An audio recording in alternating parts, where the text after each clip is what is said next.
Hello everyone, तो कैसे हैं आप सब और आपका बहुत बहुत स्वागत है हमारे इस यूट्यूब चैनल जिसका नाम है जाबिश फिजिक्स। और हम बात कर रहे हैं फ्रिक्शन को।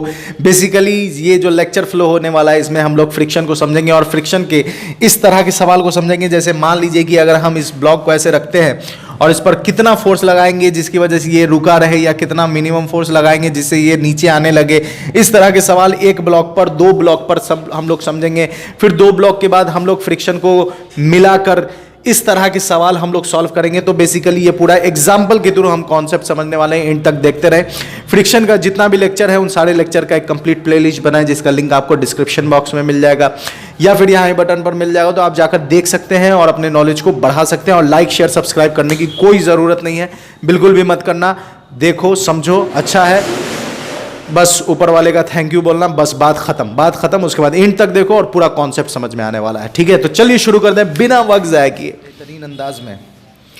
पहले हम लोगों ने पुली ब्लॉक पर सारी कहानी समझ ली है। पुली ब्लॉक, अब जो बात कर रहे हैं वो ये है कि जैसे मान लीजिए कि ये ऑब्जेक्ट है, डस्टर है, और इसको मैंने ऐसे रखा। ठीक है, ये ऐसे रखा, मैंने ऐसे दबाया, ये गिर नहीं रहा है, लेकिन अगर जैसे ही मैं छोड़ूंगा ये नीचे आ जाएगा, है ना। जैसे ही मैंने इसको ऐसे रखा हुआ है और जैसे ही मैं छोड़ रहा हूँ, मतलब अपने फोर्स, अपने दबाव को, है ना, अपने मतलब जो मैं फोर्स इस पर लगा रहा हूँ उसको कम कर रहा हूँ, तो ये नीचे स्लिप कर रहा है। लेकिन जब मैं लगा रहा हूँ तब ये स्लिप नहीं कर रहा है।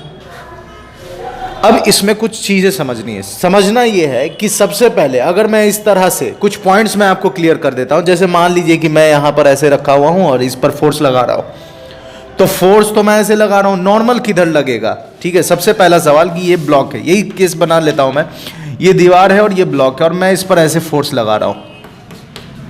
अब इस फोर्स पर जब मैं ऐसे लगाऊंगा तो आपको पता है कि जो नॉर्मल फोर्स होता है वो सरफेस के परपेंडिकुलर होता है। आपको पता है जो नॉर्मल फोर्स होता है वो सरफेस के परपेंडिकुलर होता है। सरफेस के परपेंडिकुलर मतलब नॉर्मल इधर ही लगने वाला है।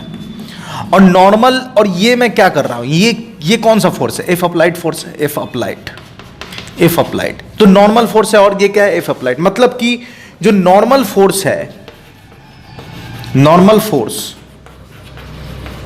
बराबर है एफ अप्लाइड के, और ये बदलने वाला नहीं, ये बदलेगा नहीं। क्यों नहीं बदलेगा? क्योंकि इससे पहले वाले में हम सरफेस को ऐसे रखते थे तो नीचे जी लगता था, तो एन किस पर डिपेंड करता था? मास पर। मास चेंज होगा तो एन भी चेंज हो जाएगा, क्योंकि एम जी चेंज हो जाएगा। लेकिन इस वाले केस में वैसा कुछ नहीं।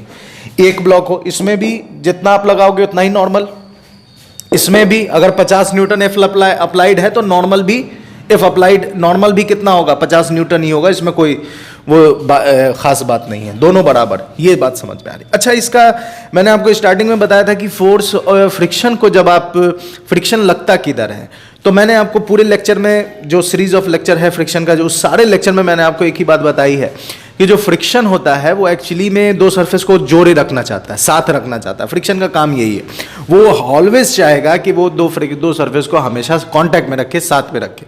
पहला पॉइंट। दूसरा पॉइंट क्या है कि फ्रिक्शन किसको अपोज करता है? तो उस चाहेगा कि साथ रहे। तो अगर इसमें से किसी एक का भी इंटेंशन ऑफ मोशन हो, इंटेंशन ऑफ मोशन मतलब मोशन में आने की चाहत होगी, तो उसका वो विरोध करेगा। अगर इसका इंटेंशन है ऊपर वाले का कि इधर जाए, तो ये इधर लगेगा और कहेगा कि नहीं, तुम साथ में रहो। बात समझ में आ रही? तो सिमिलरली, मतलब उसी तरह इसको अगर मैं छोड़ूंगा तो ये नीचे आएगा। जाहिर सी बात है, ये किधर आएगा? नीचे आएगा। तो इसका इंटेंशन किधर है? तो इसका इंटेंशन है नीचे की तरफ, mg, और इस सरफेस का इंटेंशन ऑफ मोशन भी इधर ही है। तो फ्रिक्शन इसके अपोज लगेगा और फ्रिक्शन इधर लगेगा। तो ये कुछ बेसिक फिगर डायग्राम है जो मैंने आपको बताया है, ताकि यहां पर जैसे ही मैं लगाऊं आपको कंफ्यूजन ना हो। तो फ्रिक्शन के बारे में इस तरह के सवाल में, इस तरह के कंडीशन के लिए जो एफ अप्लाइड होगा वो नॉर्मल बराबर होगा, इंटेंशन ऑफ मोशन नीचे होगा, फ्रिक्शन किधर लगेगा? ऊपर लगेगा। और अगर मान लीजिए कि यहां पर कुछ कोफिशिएंट ऑफ फ्रिक्शन म्यू दिया हुआ है, तो जो एफ मैक्स हम निकालेंगे, मैक्सिमम फ्रिक्शन, वो क्या होता है? Mu N. तो म्यू है, लेकिन एन किसके बराबर? F applied. तो इस वाले केस में एफ मैक्स हो जाएगा म्यू एन के बराबर। बात समझ में आ रही है? ये कुछ बेसिक पॉइंट्स है जो हमने समझ लिया। अब सवाल पर आते हैं, फिर उसके बाद हम लोग डबल ब्लॉक का सवाल करेंगे। पहला क्वेश्चन ये है कि क्या मिनिमम फोर्स हम लगाएं जिसकी वजह से ये ब्लॉक रुका है। देखिए, लगाने को तो मैं एकदम जोर से भी लगा सकता हूं, लगाया हुआ हूं जोर से भाई, तो ये रुका हुआ, लेकिन हम धीरे धीरे छोड़ भी रहे हैं, मतलब एकदम मिनिमम। अब एकदम हल्का टच है, अब जैसे ही मैंने उससे कम किया तो ये नीचे आना शुरू हो गया। मतलब वो मिनिमम फोर्स जिस पर मैं इसको होल्ड करके रख सकूं, वो मिनिमम फोर्स हमें फाइंड करना है। तो आप पहले इतना का स्क्रीनशॉट लो, नोट करो इसको फर्स्ट क्लास अंदाज में। 1 2 3 ढिचिक, 1 2 3 ढिचिक, 1 2 3 ढिचिक, 1 2 3 ढिचिक, 1 2 3 1 2 3 ढिचिक। एक बच्चा भी अगर इस लेक्चर को देख के समझ जाता ना, मेरी मेहनत सफल। एक बच्चा भी अगर इस लेक्चर को देख के अपना डाउट क्लियर कर लेता है, मेरी मेहनत सफल है। देखें ध्यान से, एफ मिनिमम। तो सबसे पहले इसका अगर हम एफबीडी बनाए सॉल्यूशन, इसका एफबीडी बनाए, अगर हम एफबीडी या फिगर यही बना लेते हैं, ये 2 kg का है, फोर्स लग रहा है इधर, हमें निकालना है F minimum. F minimum coefficient of friction कितना है? 0.2। ठीक है, नीचे लग रहा है 20 न्यूटन, 20 लगेगा mg, 2 × 10 20 न्यूटन। फ्रिक्शन कितना लग रहा है? फ्रिक्शन लगेगा ऊपर, फ्रिक्शन कितना होगा? अच्छा, यही तो नॉर्मल है, यही तो नॉर्मल है। एफ मिनिमम, ये नॉर्मल फोर्स n और एफ मिनिमम बराबर नॉर्मल, तो एफ बराबर कितना होना चाहिए? तो मैक्सिमम फ्रिक्शन कितना है? मैक्सिमम फ्रिक्शन है म्यू n। म्यू कितना? 0.2 इंटू n क्या है? F minimum. अच्छा, ये कब नहीं गिरेगा? ये तब नहीं गिरेगा जब मिनिमम फोर्स 20 से ज्यादा हो, मतलब नॉर्मल फोर्स। ये कब गिरेगा? मतलब कितना फोर्स चाहिए इसको होल्ड रखने के लिए? तो इसको होल्ड रखने के लिए हमें जो एफ मैक्स होना चाहिए या जो अप्लाइड फोर्स होना चाहिए वो ग्रेटर देन कितना होना चाहिए? अप्लाइड फोर्स के। एफ मिनिमम अगर एफ मैक्स से ज्यादा है तो ये गिरेगा नहीं, so that block is in rest. तो एफ मिनिमम, तो एफ मिनिमम और एफ मैक्स है ना, तो एफ मैक्स की वैल्यू पुट कर दीजिए। एफ मैक्स की वैल्यू पुट कर दीजिए, कितना आ जाएगा? एक सेकेंड, फिर से मैं अपनी बातों को क्लियर कर रहा हूं। ये कितना मिनिमम फोर्स लगाएगा? कितना मिनिमम फोर्स लगाएगा? मतलब हम कितना मिनिमम फोर्स लगाएंगे जो ये गिरे नहीं, है ना, गिरे नहीं। तो गिरने का कंडीशन क्या है? कि जो फ्रिक्शन है वो ग्रेटर देन होना चाहिए किससे? 20 न्यूटन से। ये सही है। फ्रिक्शन एफ मैक्स कितना होना चाहिए? 20 न्यूटन से ज्यादा होना चाहिए। नीचे लग रहा है 20, नीचे कितना लग रहा है? 20। तो अगर फ्रिक्शन 20 से ज्यादा होगा तभी तो ये रुका रहेगा, तभी तो ये क्या होगा? रुका रहेगा। तो एफ मैक्स है कितना? एफ मैक्स है 0.2, F minimum greater than 20, greater than 20 है तो 0.2, तो एफ मिनिमम कितना हो जाएगा? एफ मिनिमम हो जाएगा 20/0.2, 10। मतलब एफ मिनिमम ग्रेटर देन होना चाहिए 100 Newton, so that the block will in rest, the block will in rest. बात समझ में आ रही है? बात समझ में आ गई होगी आपको कि किस तरह से मैंने ये सवाल, मिनिमम फोर्स कितना चाहिए जिससे ब्लॉक रुका रहे, रेस्ट में रहे। तो मिनिमम फ्रिक्शन, तो मिनिमम फोर्स हमने निकाल लिया। मैक्सिमम फ्रिक्शन कितना? इतना आ गया। अब इसको रुके रहना है तो फ्रिक्शन का 20 न्यूटन से mg से ज्यादा होना चाहिए, तभी ये रुकेगा, नहीं तो नहीं रुकेगा। तो F max greater than 20 Newton, तो एफ मैक्स की वैल्यू पुट कर दी 0.2, एफ मिनिमम सॉल्व कर दिया मैथ से पूरा। एफ मिनिमम कितना गया? 100 न्यूटन। नोट कीजिए इसको फर्स्ट क्लास अंदाज में, नोट कर लीजिए इसको। 1 2 3 1 2 3 फिर हम लोग ये सवाल, इस तरह के सवाल के लिए कुछ नुस्खा है। क्या है नुस्खा? देखें ध्यान से। इस तरह के सवाल के लिए क्या है नुस्खा? इस तरह के सवाल के लिए कुछ स्टेप्स है जिसे हम लोग फॉलो करेंगे। सबसे पहला, मान लो कि दोनों ब्लॉक सेम एक्सेलरेशन से, मान लो कि दोनों ब्लॉक सेम एक्सेलरेशन से नीचे आ रहे हैं, नीचे आ रहे हैं।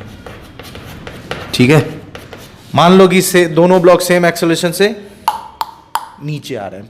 पहली बात हो गई, पहला बात। दूसरी बात क्या है, फिर फ्रिक्शन की वैल्यू निकाल लो, फ्रिक्शन की वैल्यू निकाल लो, फ्रिक्शन की वैल्यू निकाल लो,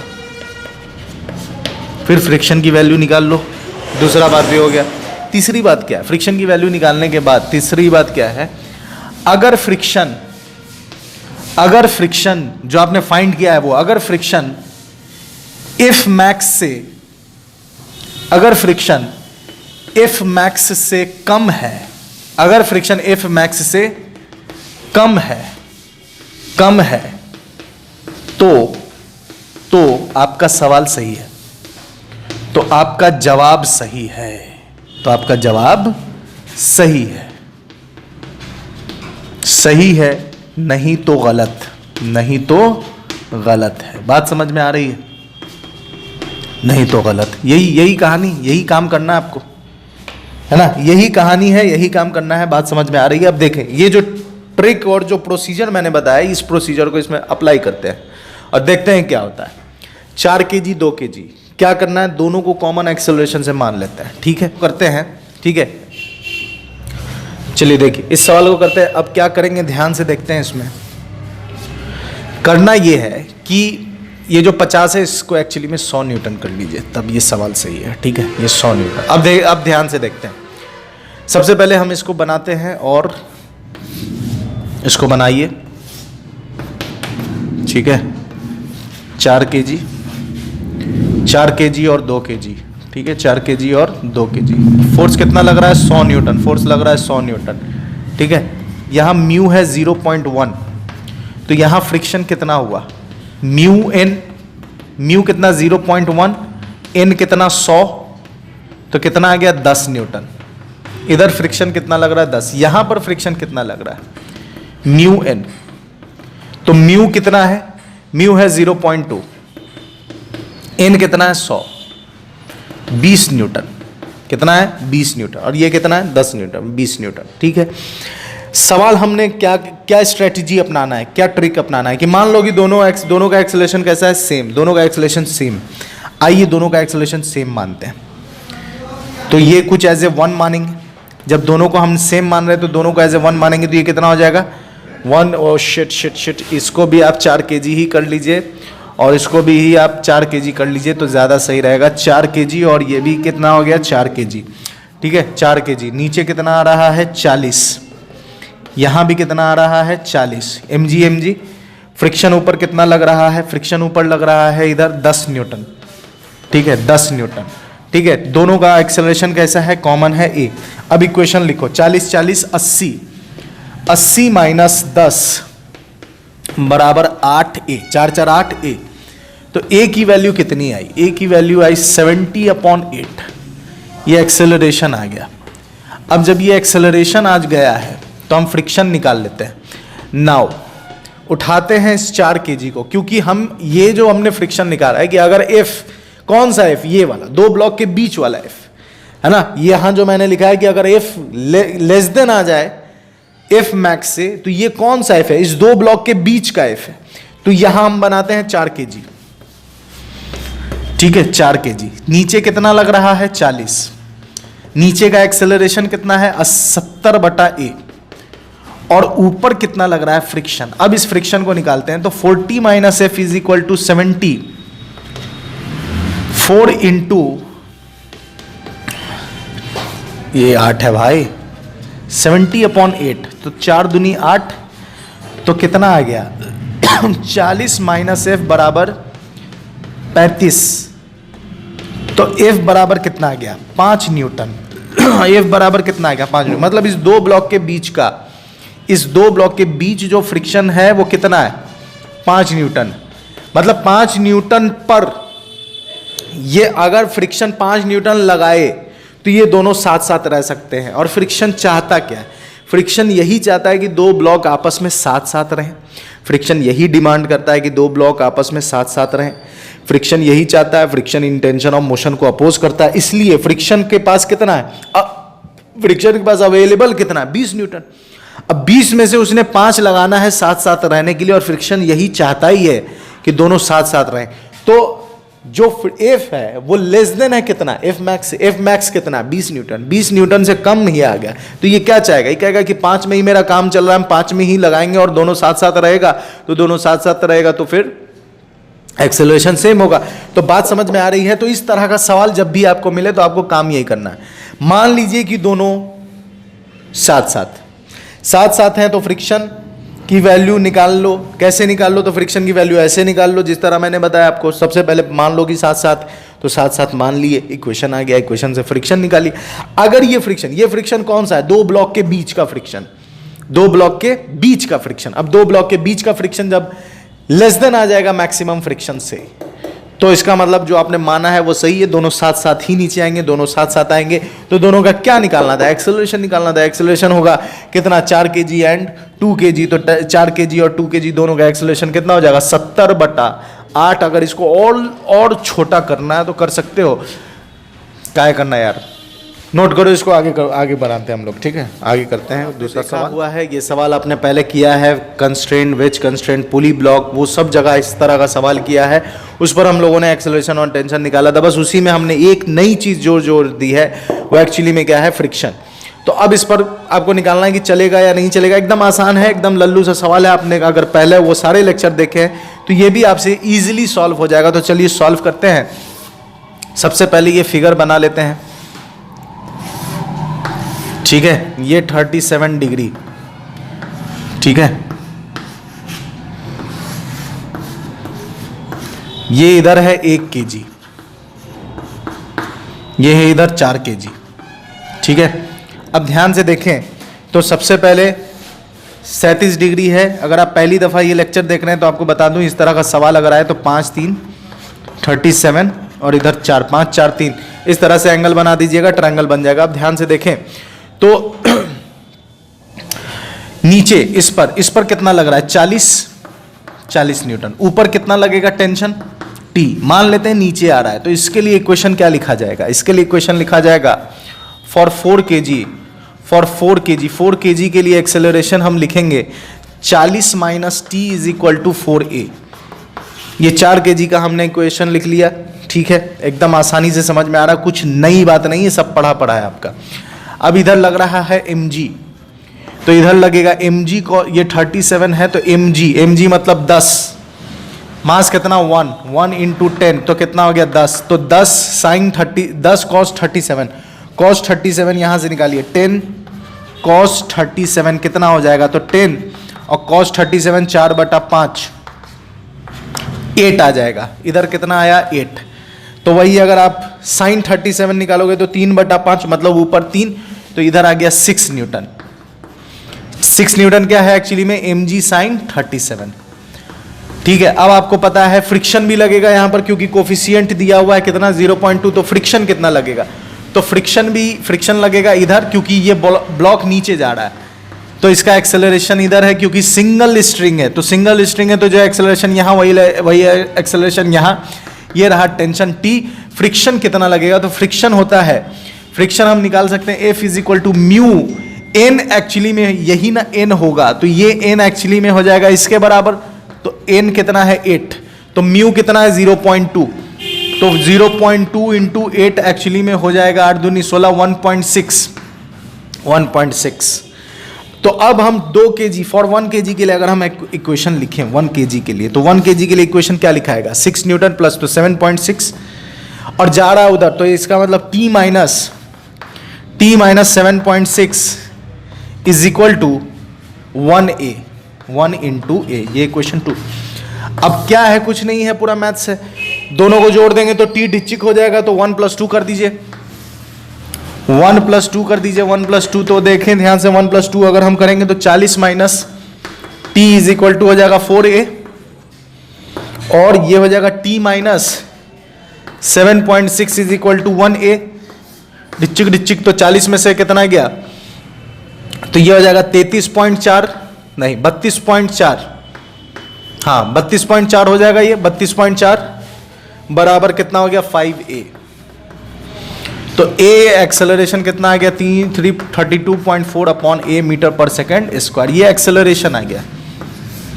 अब इसकी वैल्यू पुट कर दो। Now 40 minus T is equal to 4a।